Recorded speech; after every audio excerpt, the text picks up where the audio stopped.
Howdy, and welcome to the EEARSS Podcast, produced by Terrier TV. I am one Alligator Rob. This is one Bill Curtis. And Cindy. Cindy, what's happening? I'm good. How are you? We just got done with summer. Can you believe that? It seems like 5 minutes ago. Yeah. Absolutely It does. not. It doesn't seem like 5 minutes ago to you? No, absolutely Oh, no. She not. worked all summer. It's been a long summer. She's been doing nutty Summer is our things. busiest time. Oh, wow. Okay. Well, I'm sorry. Yeah. Anything exciting happened this summer? You went on some trips, did you not? Yeah. I went traveling. Went to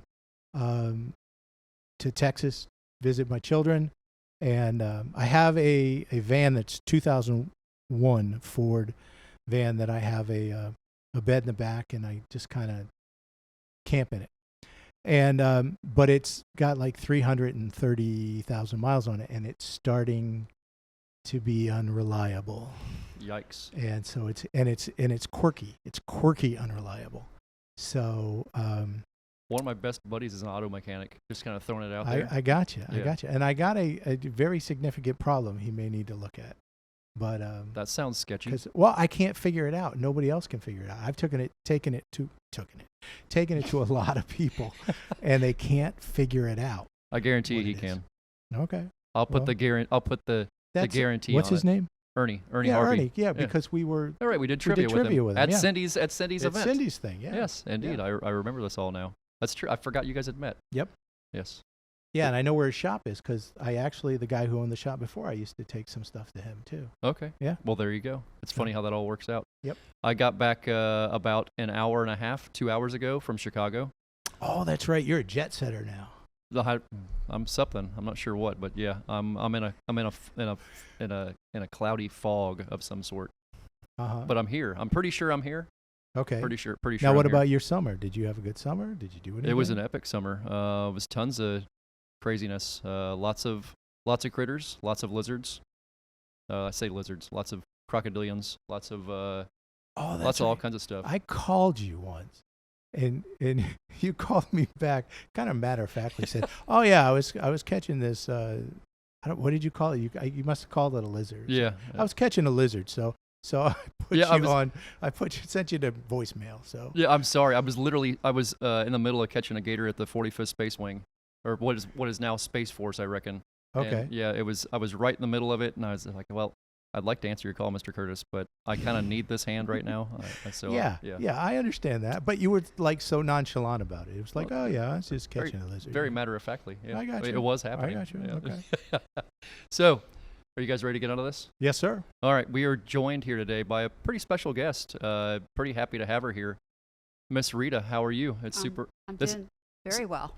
Tell us what your job title is. Speaking of gators and snakes, right? Okay. Well, I think the title that you're interested in today is I a member of the Brevard County Commission. Okay. For North Brevard, and yeah. What exactly does that title mean here in Brevard? For those that might not know, what are the responsibilities of a county commissioner? Well, Brevard County's broken up to 5 different districts, and each district votes in their own commissioner. And the 5 of us come together, and we either put you through a lot of torture or a lot of good things moving into the future. But it's almost like you're mothering your area, taking care of it, making sure everybody has what they need on the budget that you're given to do it with. So when people, when there's something pressing coming up into the community, you kind of take the community's input into it, and then what you believe is right or wrong, and kind of help them make the right decision on things? Yeah, you study it out, and you see how it's going to affect everybody. Sometimes you make a decision, and you're going to have 50 like it, 50 don't. No doubt. So you have to really do the best you can and find if you have any consequences later that you're going to run into that's going to hurt people. So that's kind of what you do, and hopefully at the end of the day, you've done some good stuff for the community. How do you mentally balance that out? Knowing that no matter what decision you make, chances are you're going to make 50% of the population is going to be unhappy. Yeah. How do you deal with that? You just really got to be ready, and Okay. and really it's like mothering. You got to do your best for the whole family. It might not be what every kid wants, but that they need to eat their spinach, and so you just do your best trying to figure it out the best you can, and hopefully by the end of it, when you leave this position, everybody's in a better position than when you got it. That's yeah. I understand that a lot of this would be like, You told me this was going to be true and false, guys. No. This is a no, little. no. We misled you. You're managing a budget because you got limited amount of money and you got people that want things, all kinds of people that want things, and you got a limited amount of money, limited amount of resource. You can't. We're not the federal government. We can't give everybody what they want. Pretend I didn't say that. But anyway, how big is the county budget? How big is it? It's a little over $1 billion, but Okay. we really don't have that much ability with that because a big chunk A goes lot to of the it's sheriff recurring and and- yeah, the okay. courts. So there's a lot of places it's already divvied out before we get it. So I mean it's substantial what we're looking at, but the main thing is you have primary things that already haven't happened, roads, Mhm. fire departments. Those things have to be budgeted. So you have to figure out how to get the best bang for your buck because you try real hard not to raise taxes because I don't want to pay more taxes, but you have to have stuff. So you just got to kind of figure out where you're going to spend the money. I'm telling you, it's like being a good mother. Mm-hmm. So That makes sense. Yeah. So if you're District 1 Commissioner, which covers everything up here in the north end of the county, right? We have the longest county in the state, 72 miles or something like that. It's ridiculous thinking about that. But how do you guys divide things up between what the city's doing and what you guys are doing? Do you still help, even though there's cities within this north end of the county, do you still help all that too? yeah, in the North Brevard area, I have 42% of the unincorporated. So we only really have Titusville. And then we've got a little bit of Cocoa in there, but most of it's just county. So with City of Titusville, I work with them pretty well. I used to be on the Titusville City Council too. So we work together well of trying to get good growth in, because if you get businesses in, it lowers taxes and everybody can feed their families. So that's been our main focus over the last few years, is just trying to create job opportunities so everybody can be working. But Titusville's been great. We work together well. And yeah, I really like it up here. I'd rather be up north than in the south, but don't tell them that.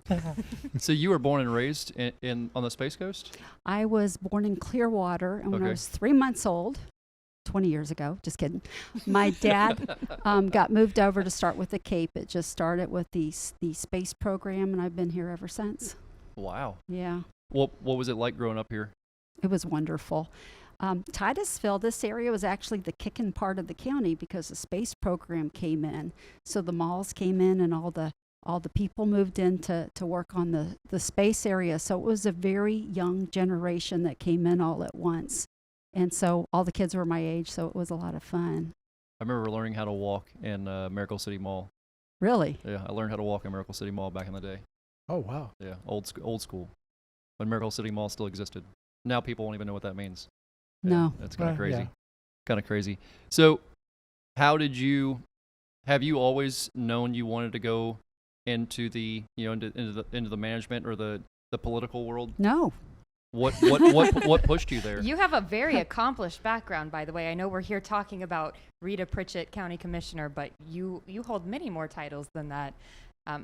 Going on with what Yeah. Frank's saying, how has that prepared you for what you do now? Well, we grew up here. We grew up poor, and I had children, and I went to work in a church. I fell in love with the Lord, and I just wanted to be in ministries. That's what I did. I got involved in ministry, and just spent some time going back to school there from what I did at the church. I wanted to be excellent with the finances, so I went and got my degrees and did everything I could do to be really good with not-for-profit. And here's the honest to God truth. I was walking in church one Sunday, and it just dawned on me, and I looked at my girlfriend, you know what, I'm going to run for city council. And she said, cool. So, Wow. and that's when Those all are the, good friends to have. I know. Like, Well, sure, all all right. all the mess started happening. Everybody's moving out. We had all the foreclosures, and I thought, you know what? I'm an accountant. I'm gonna go see if I can help. So I did that and wanted to help with the budget at the city, see what I could do to help promote some of the projects coming up. And Robin Fisher was on the county commission at the time, and he started the North Brevard Economic Development Zone. And so that started getting put together, and that was really a game changer for us up here. So it's been a blast. I mean, it's like we've just had wonderful tools put into our hands. The population's back up. North Brevard's growing faster than the rest of the county. Brevard's growing faster than the state of Florida, and Florida's growing faster than the rest of the country. So I think we've kind of hit some good places here. Yeah, no doubt it is. It's going crazy. Yeah, it's a lot of things happening. So, tell us about your your passions and goals in the role you're in. We are, I'm still, I came in, my focus was still trying to get jobs, to get Okay. people working. And I've been in the church long enough. And if people are having trouble struggling for money, if they can be working, then it alleviates a lot of stress off of everybody. So that's always been my main focus, is good jobs, good paying jobs. Everybody needs to go work. And so that's still my number one focus. And we still have all those coming in. Still haven't got a Chick-fil-A, but I'm working on it. But we That have, is everybody's topic. Seems like everybody's I first know. topic. Like, good Everybody grief, wants y'all. to know that. we're getting a Culver's. A Culver's? Yeah. Oh, Wow. So I throw I that to can't you. wait. I shouldn't have said that already, but so that's been the main thing. And then right now, trying to get through the COVID, boy, that has been a strange thing to get through. And actually, there's almost like a depression that came with it. So trying to get people kind of getting some hope back and kicking out of that has kind of been what we've been working on as a commission and me individually as well. So that's kind of it, guys. So I know from my end, you have a lot of attachment toward our local environment, and you do you have a lot of environmental causes you kind of look after and look toward. Can you tell us a little bit about that? We just approved a $50 million new ILS package that's going to go on the ballot, and those typically get voted through very easily because I love it. Yeah, I know, it's wonderful. We have a Okay, now hold on for okay. some of our people, because you're like an environmentally there you go. endangered lands. Because you're like people in education. We love to just throw out acronyms like everybody knows what they mean. It's education and military both, I'm pretty sure. yeah, and government. I mean, Social we all have services them. as well. We all do it. There you go. So I probably only know 3 acronyms. That's one of them, though. No, Tell us about that program. yeah. That program has the ability through a board to go find lands that they think are very sensitive, and then these dollars will go in and be able to purchase them. And then there's enough money coming along to help maintain them. We have a lot of these properties through the county. I actually, my favorite one up here is Fox Lake Park, that whole area over there. And it's such a jewel. Actually, someone brought it up at a commission meeting trying to get us to sell it. I said, oh, no, that's like Central Park to North Brevard. That's going nowhere.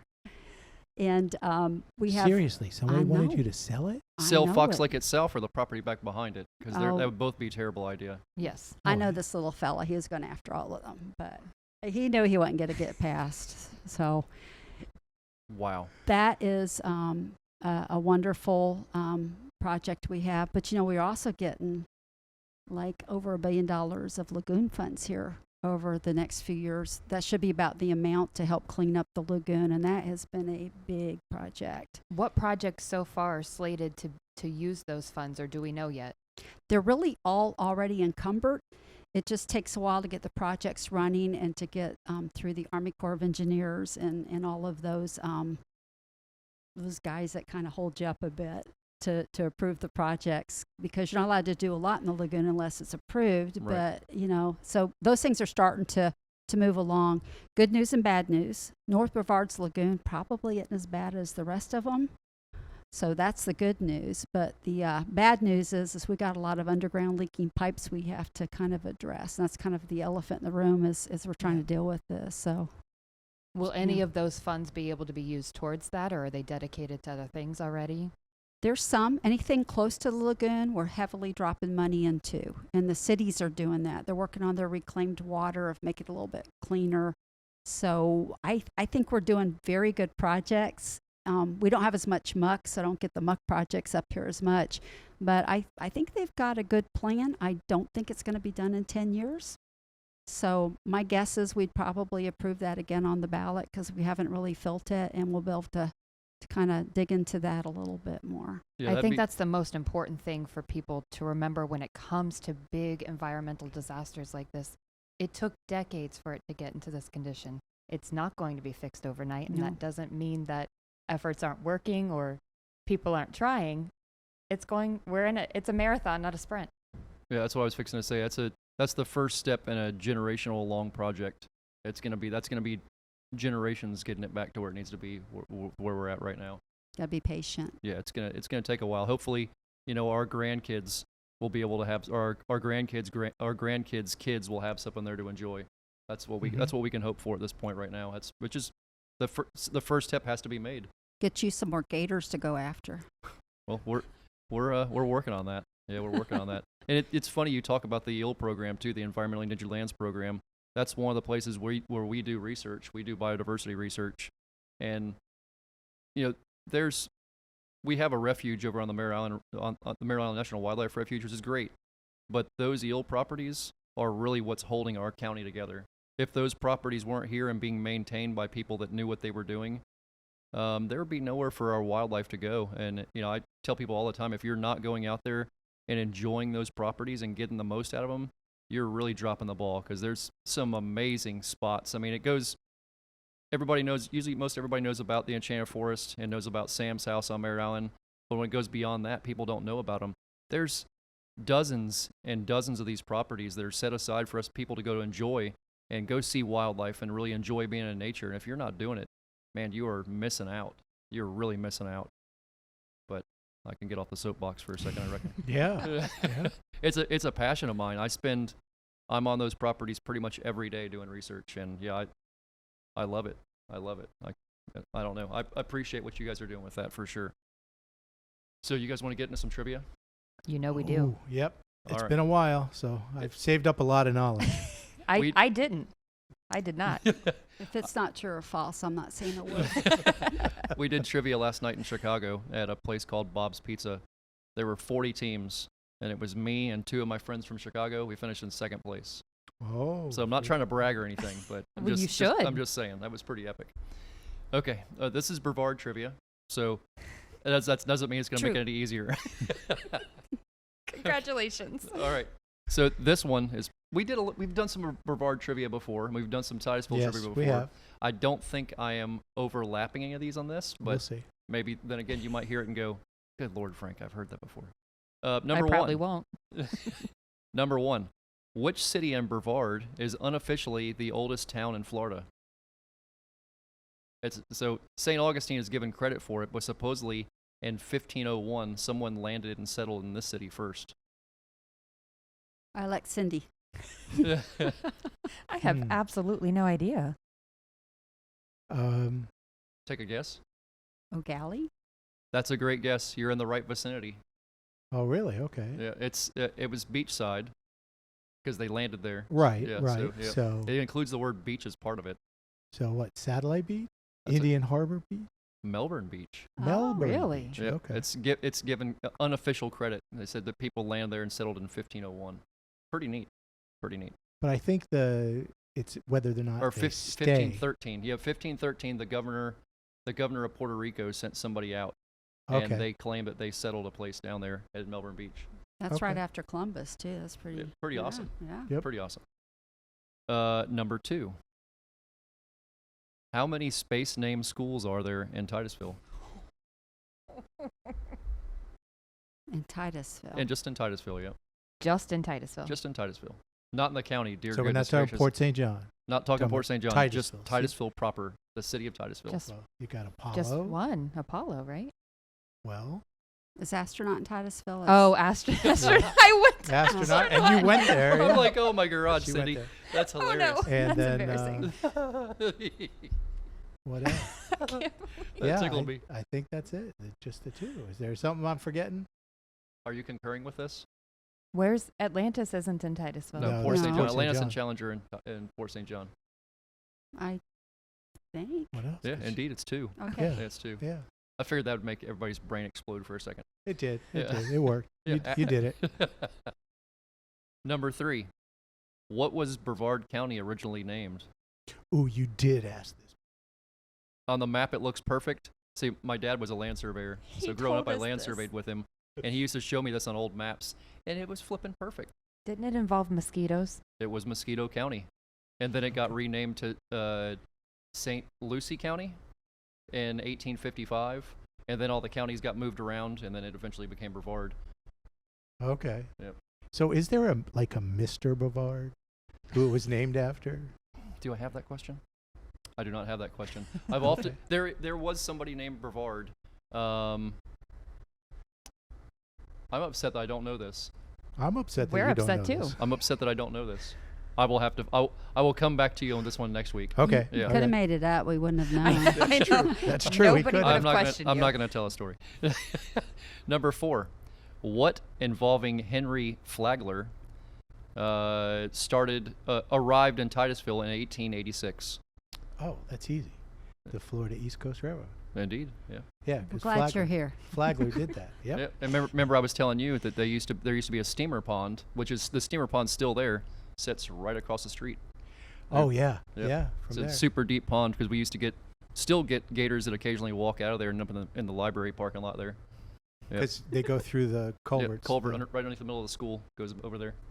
Yep. Things that That's random. not terrifying I at just all. I just remember one day out at the bus loop, an assistant principal holding like a 2-foot gator by the tail, holding it there because it had crawled through and gotten. Yeah. And so he picked it up and he was holding it, and he was gonna take it, I guess, over someplace and Yeah. let it go. Yeah.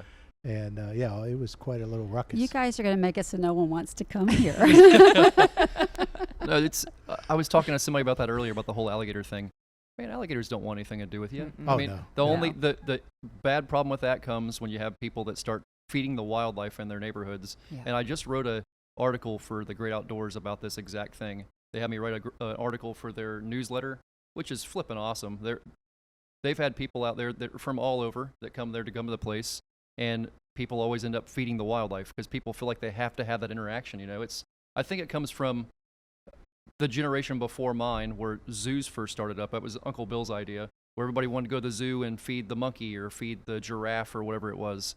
And you want to have that interaction with wildlife, and it leads to bad things with crocodilians because Right. alligators are so daggum smart. You only got to feed the fish in the pond one time, and then the gators are coming right to you. And if you just avoid that in the first place, there's never that human crocodilian conflict. You don't ever have the problem. But sorry, I somehow always go to alligators. Oh, it's You do. amazing I how don't. that works. I don't know why that is. It's amazing how that Weird. works. In 1940, the then governor built Patrick Air Force Base. What was it originally called? Banana River Naval Air Station. That is 100% Yeah. right. Well, I grew up in Satellite Beach. Come on. I was dude. going to say that too. I You know. just I gotta look I jumped first. on. I jumped in on you. I'm sorry. I appreciate. Yeah. So rude, know not that's- letting her I know, speak. not letting her speak. No, that was good. Well, we can't thank you enough for being here with us. Thank I got one question. Oh, yeah. One more Do it. question. Artemis is coming up. How excited are you about this? My office staff are really excited. Matter of fact, our office is right on the water. So we're getting a bunch of boxes of donuts. We're going to open the place up and Really? hopefully people can, come on out. Because you can't tell it's on the water either because there's a park behind it. That's a beautiful park. It is wonderful. So we're hoping to have a lot of fun interaction with the visitors. We should have over 100,000 people here. So don't try Wow. to do a lot of traveling in between the time, get settled in. This is the biggest, I think, the rocket fuel launch that we've ever had. And Yeah, I think I've heard that there's going to be an epic amount of people here. I think Yeah. the most since one of the first shuttle launches. You know, Right. Right. that'll be. it's Be going to pretty be special. spectacular. It's like a big, powerful rocket. And What- yeah, That's going up. I feel like I did when we were kids again. Indeed, Yeah. that's a Monday morning. What day is Yeah. it? Monday morning, a week from the next Monday coming up, August 30th? The 29th. 29th, yes. On the 29th, it's scheduled for 8:33 in the morning. Okay. Right But when that- school starts. That's like right. That's why I know exactly. There's a window up till 12, and Right. we've lived here long enough, so To you're looking to know. launch maybe about 10:30. Yeah. Yeah. So, Exactly. but get settled. It's going to be spectacular, and God bless America. This is like one of the funnest things we get to do. Oh yeah. We are ridiculously spoiled over here. I tell people they live in the Space Coast, and then they're like, "What's the Space Coast?" Like, they launch rockets pretty much at least once a week these days. Oh yeah. And the way it's going with all the old pads they're redoing on the Air Force side, they're going to have 12 or 13 pads going here pretty soon. There's going to be many times where we're going to have what we had the other day, where there's two rockets went up. We're going to have multiple rockets going up a day. It's going to Oh, be yeah. pretty We're crazy. working for 2 launches a day. That's what's getting on the schedule. SpaceX hasn't. Well, SpaceX is doing pretty good. Blue Origin hasn't really kicked off yet, but they're about to. Their pad is beautiful. This is just marvelous. Yeah. It's wonderful. You know what I tell people when I run into them? What do you guys do at Brevard County? I say we build rockets. Yep. That's true. And now we actually are building them. We are. I mean, it used to be they were built someplace else and they brought them here and we launched them. But yeah, we're actually building them now. We do. That's cool. Yeah. You remember when the We're old cool. rocket used Yeah. to be out there in front of THS? Yeah. We were talking about that one day, and nobody. I can't remember what year it disappeared. It was a Titan. It's gone? Yeah, it's gone. It was You're hilarious. because it was on loan from the Smithsonian, and it had damage from a hurricane, and nobody would pony up the money to fix it, so they took it back. Wow. So they Cool took it back. story. The Discovery, when it was still out there before they moved it to Smithsonian, I got to go in it and get in the cockpit. Awesome. Oh. Yeah. So that's my claim to fame with space. It's the coolest thing ever. That is pretty epic. Yeah. We good? Yep. Well, Thanks, guys. ma'am, thank you so Thank much for you. having us on here. Really do appreciate it. Guys, we will see you next week. We're trying to put these out every Wednesday. So, yep, we'll catch you next Wednesday. Really appreciate you being here. We'll catch you all later on. Bye-bye.